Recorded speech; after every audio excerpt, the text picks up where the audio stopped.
Mr. Speaker. From Florida. Mr. Speaker. To what purpose does the gentleman from Florida rise? I ask unanimous consent to speak for 5 minutes out of order. Without objection. Thank you very much. Mr. Speaker, in recent weeks, we have seen the issue of the Western Sahara receive a great deal of coverage in the world press. Unfortunately, the press coverage has often been biased. In fact, I've seen cynical attempts at purposeful disinformation. I think it's important that we remember history. Let's not forget that while the Sahara was under Spanish colonial rule, only Morocco laid claim to that territory as its own. The Kingdom of Morocco repeatedly claimed the Western Sahara and demanded the end of Spanish colonial rule.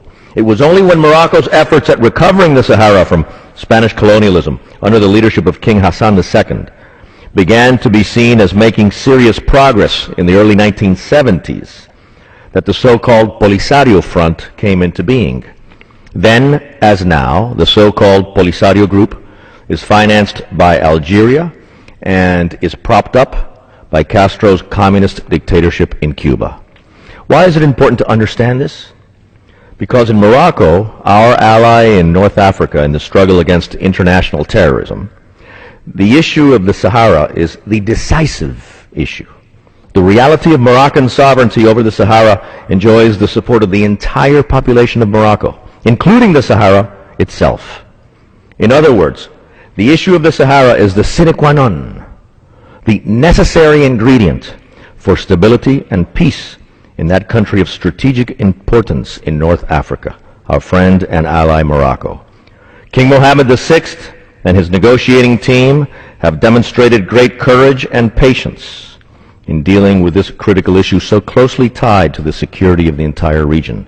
Let us never forget that a make-believe and illusory, a fake microstate in northern Africa would be led by a Castro-Cuban-formed political class which would constitute a minority of the population even within the fake microstate, but would control it through Castro-style repression.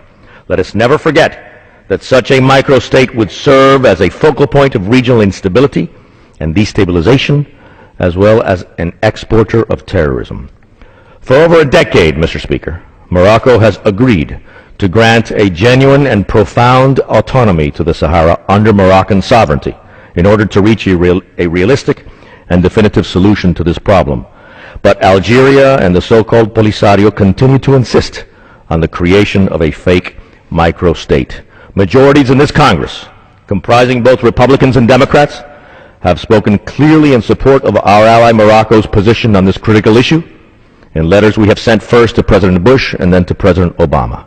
The United States, during both administrations, and with the strong leadership of Secretary of State Rice and Secretary of State Clinton, has agreed with the position expressed by the overwhelming majority of this Congress. The future of America's struggle against international terrorism and the stability of Northern Africa require that the government and the Congress of the United States continue to stand firmly and clearly with our friend and ally, the Kingdom of Morocco. I yield back.